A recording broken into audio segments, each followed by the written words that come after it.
Anda masih bersama kami di Breaking News Kompas TV. Saudara, benarkah terpilihnya 9 penyidik jaksa yang pernah bertugas di KPK mampu menjawab keraguan publik soal independensi Kejagung dalam mengusut kasus korupsi mantan Jampitsus? Mampukah 9 penyidik khusus ini mengusut tuntas 3 kasus korupsi dan juga TPPU atas tersangka? Dan berikut ulasan mantan Kepala PPATK Muhammad Yusuf dan peneliti Pukat UGM Zainur Rohman.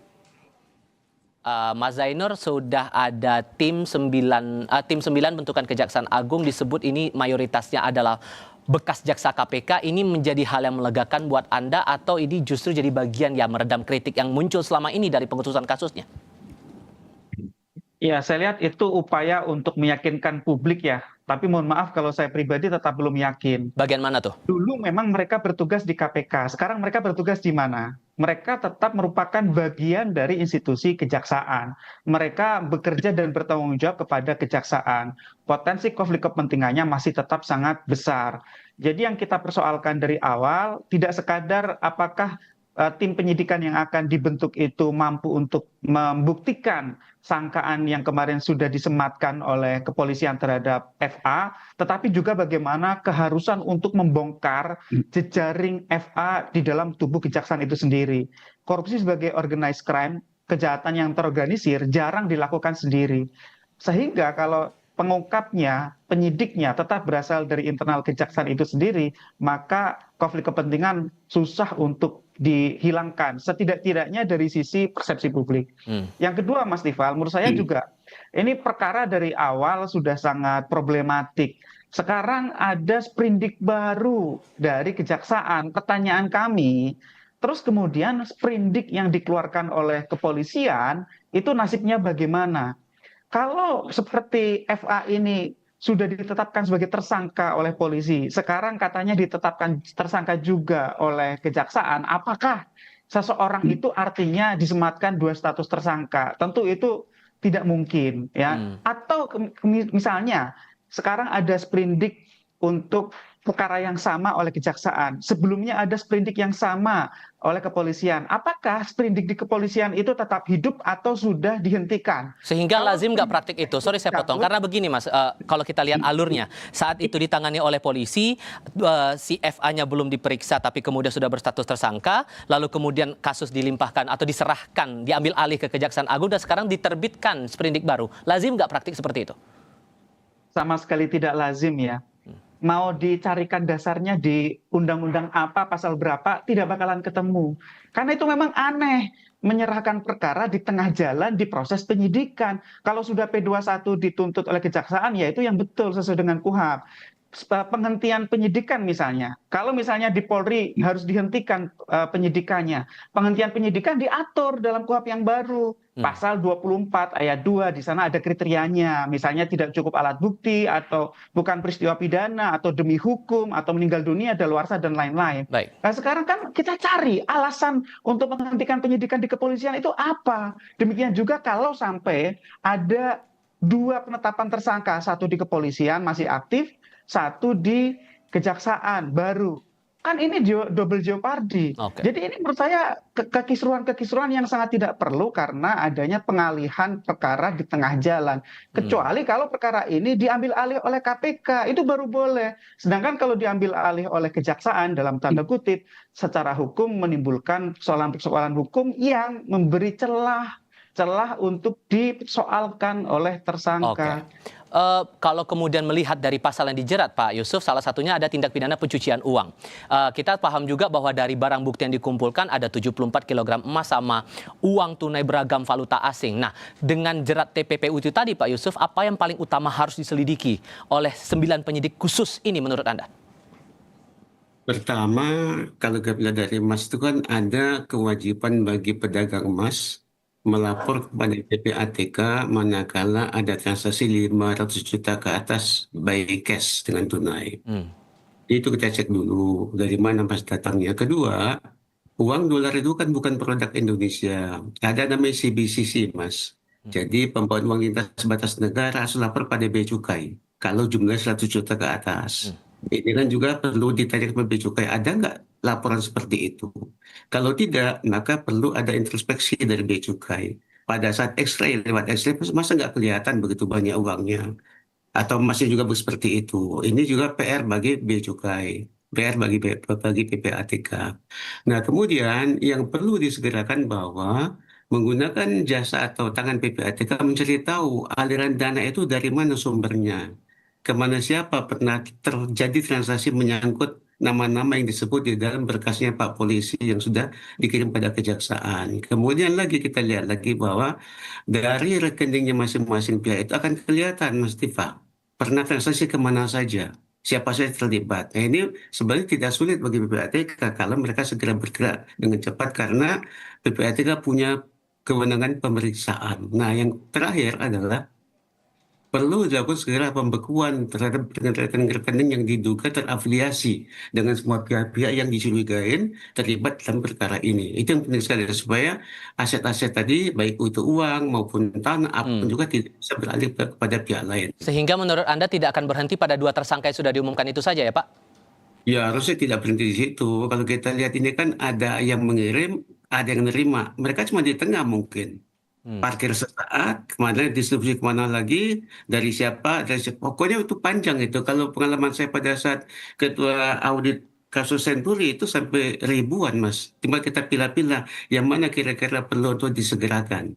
Tantangannya sebetulnya untuk membongkar jaringan ini seberapa sulit sebetulnya Pak Yusuf? Ya, pertama tantangannya willingness, ada nggak keinginan ke arah situ. Kalau sebenarnya sudah ada, lembaga sudah ada, SDM sudah ada, jaringan sudah ada, apalagi susahnya. Cuman kalau nggak ada willingness, ya susah, Mas. Oke. Ekspektasi Anda, Mas Zainur, dengan tim 9 yang sudah dibentuk Kejaksaan Agung ini, kasus bakal diusut bakal gimana? Ya, karena realitasnya sudah dibentuk tim penyidiknya ya, tentu sekarang publik akan scrutinize tim 9 ini bekerja. Nah, tentu tim 9 ini tantangan terbesarnya bukan secara teknis hukum. Kalau dari sisi kemampuan mereka di dalam penegakan hukum sebagai penyidik, sebagai penuntut umum sama sekali tidak diragukan. Ini kan JPU senior ex KPK ya. Dulu mereka di KPK bertahun-tahun. Bahkan saya masih ingat nama-nama itu gitu ya. Tetapi kan bagaimana kemudian mereka harus benar-benar bekerja ya dengan sungguh-sungguh dan mampu melawan segala bentuk kanan. Ya, ini kan tantangannya bagaimana mengungkap jejaring di internal institusinya sendiri. Dan itu tidak akan mudah. Kemungkinan akan bertemu dengan ex atasannya, koleganya, bawahannya, akan bertemu dengan teman-temannya. Itu adalah tantangan-tantangan yang tidak mudah sehingga memang ini butuh pihak lain. Idealnya diambil alih oleh KPK, tapi kan itu sepertinya tidak mungkin terjadi ya untuk konteks saat ini. Maka supervisi dari KPK itu juga sangat dibutuhkan. Termasuk pengawasan dari sisi DPR RI untuk memastikan bahwa proses ini berjalan itu juga perlu. Tetapi setidak-tidaknya publik akan scrutinize ya, akan awasi kerja dari tim penyidik ini apakah mereka benar-benar sungguh-sungguh. Jangan sampai kasus misalnya ya, ada kasus yang terhambat seperti di kepolisian. Ketika kasus Firly Bahuri sampai sekarang sudah sekian tahun tidak ada rimbanya gitu ya. Karena Firly Bahuri juga merupakan mantan personel kepolisian dengan pangkat bintang 3 ya. Dengan FA ini bintang 3 juga di kejaksaan. Publik sangat khawatir kalau jangan-jangan kasus FA ini akan bernasib serupa dengan kasus Firly Bahuri. Melihat 9 orang ini yang kami tampilkan juga daftar namanya, Anda punya catatan sendiri nggak profil-profilnya, rekam jejak mereka dalam pengusutan kasus bagaimana, Mas Zainur? Ya, tentu kami tidak meragukan dari sisi kapasitas mereka mengungkap perkara ya. Itu sekali lagi ya. Yang kami pertanyakan adalah mereka apakah mampu untuk independen, imparsial, mereka mampu melawan segala macam bentuk intervensi ketika intervensi itu dimungkinkan datang dari orang-orang yang berada di sekitarnya gitu ya. Baik. Jadi ini memang nanti masih akan diuji oleh sejarah, oleh zaman. Apakah mereka ini akan berani gitu ya untuk menjalankan tugas yang diberikan oleh Republik, oleh Ibu Pertiwi ini ya melalui undang-undang, ataukah mereka akan terpengaruh oleh SPD Korpsnya, Mas Tifal? Kalau Anda Pak Yusuf, ekspektasi Anda bagaimana kemudian tim 9 ini dengan segala profil yang sedikit banyak yang mungkin Anda melihat, rekam jejak mereka akan bisa mengusut kasus seorang yang pernah menjabat Jaksa Agung Muda Tindak Pidana Khusus yang akan mereka usut nanti? Ya, pertama kan saya juga mantan jaksa. Saya tahu dari 9 ini cuma satu yang pernah di Gedung Bundar, cuma Riono saja. Ah, Katerina tidak pernah di Gedung Bundar, Muhyiddin tidak pernah, Gus Lim tidak pernah. Jadi kita masih berharap banyak ya. Hanya masalahnya perlu untuk dikuatkan, saya kira komitmen Jaksa Agung. Supaya tidak malu kedua kali, perlu ada komitmen bahwa ini akan berjalan tegak lurus. Demi nusa bangsa kita yang kita cintai. Yang kedua, tidak boleh ada lagi ada backing-backing segala macam itu, karena malu kita, Pak. Negara hukum, tapi ada kaidah hukum dilanggar. Jadi perlu ada komitmen, penegasan dari pimpinan kejaksaan bahwa mereka tim 9 ini mereka dikasih kebebasan, kemudian gelar perkara yang terbuka untuk umum, bila perlu ikut Komjak, diundang Komisi 3, diundang KPK, diundang juga penyidik Polri. Supaya ada kesamaan pandangan sehingga transparansi sebagai syarat tidak ada curiga itu sangat dikedepankan. Kemudian yang kedua bahwa perlu juga diberikan semacam skala prioritas. Ini kan karena kasusnya mungkin cuma tidak sedikit nih Pak Tifa, yang mungkin ya. akan banyak terlibat. Perlu ada skala prioritas siapa dulu yang diselesaikan supaya tidak bertele-tele, supaya nanti ada persepsi masyarakat, oh kalau gitu betul-betul disikapi dengan serius. Ini Menurut perlu Anda yang prioritas apa dulu? Ya, saya kira pertama si FA sama sang oknum pengacara, karena itulah biang-biangnya itu. Nah, dari mereka akan ketahuan nanti kalau ini dari memainkan perkara siapa saja, siapa yang mengurusnya, siapa lawan pengacaranya, siapa korbannya, ketahuan semua nanti itu, Pak. Yang kedua bahwa karena aset ini perlu untuk segera diamankan, dikedepankan juga para pihak yang itu diduga bahwa dia punya hubungan dengan aset-aset yang disita oleh dari Mabes Polri kemarin. Itu penting sekali. Oke, Anda sepakat juga, Mas Zainur, soal ini masalah mengukur prioritas itu tadi? Ya tentu ya, prioritas pertama tentu yang sudah ditetapkan sebagai tersangka jangan sampai lepas gitu Hmm. kan. Ini juga masih akan ada banyak tantangan untuk dapat membuktikan sangkaan ya. Untuk bisa P21 pun saya pikir ini masih panjang prosesnya. Bagaimana kemudian apa sangkaan yang sudah disematkan itu nantinya harus dilengkapi.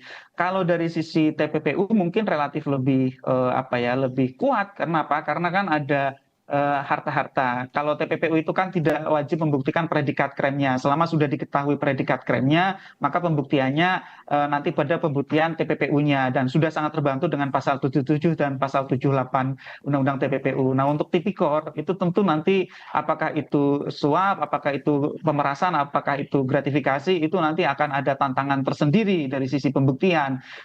Kasus apa ya, dan kemudian siapa yang memberikan, berapa jumlahnya, di mana kesepakatan tentang apa, dan seterusnya begitu ya. Itu kan harus dibuktikan semua.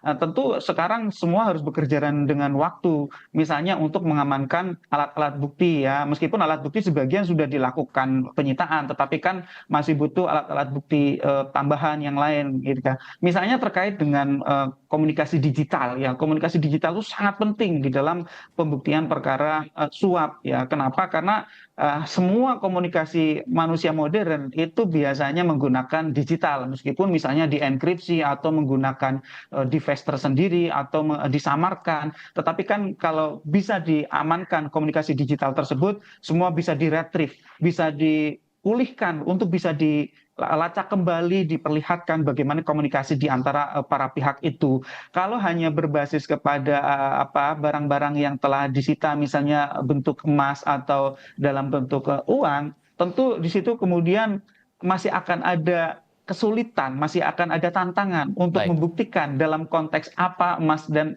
atau uang-uang itu diperoleh, dari siapa emas-emas itu diperoleh. Nah, ini bagaimana secara cepat juga ya penyidik harus bisa segera mengamankan barang-barang bukti yang terkait dengan pidana, juga yang paling penting dari sisi komunikasi digital. Dan saya pikir ini kan Oke. tidak berurusan dengan orang biasa, Mas Tifal. Mhm. Ini berurusan dengan orang yang sangat paham hukum. Iya. Semua pihak ini kan pendekar-pendekar hukum sedang berhadapan gitu ya. Nah, ini kemudian akan Oke. uji mekanik gitu, Mas Tifal. Tantangan yang dirasa juga sama menurut Anda, Pak Yusuf? Singkat saja, Pak.